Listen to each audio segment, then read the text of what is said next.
Ceramah Ustaz di atas mimbar. Innamal khamru khamar wal maisir judi wal ansab, menyembelih binatang untuk berhala, wal azlam mengundi nasib, rijsun najis min amali syaitan, perbuatan setan, fajtanibu jauhi. Keluar dari masjid jumpa orang laga ayam, jumpa orang main gaplik, main judi. Tak bisa saya larang. Mana bisa ceramah di depan orang laga ayam? Tak bisa. Tapi siapa yang bisa melakukan ibadah melarang perbuatan mungkar itu?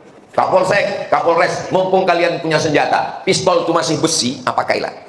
Nah, cari orang laga ayam main judi, main, pecahkan ginjal kalian. Jangan nanti ketika pistol itu sudah tak ada lagi, udah ditarik sama negara, udah pensiun, barulah datang ke masjid.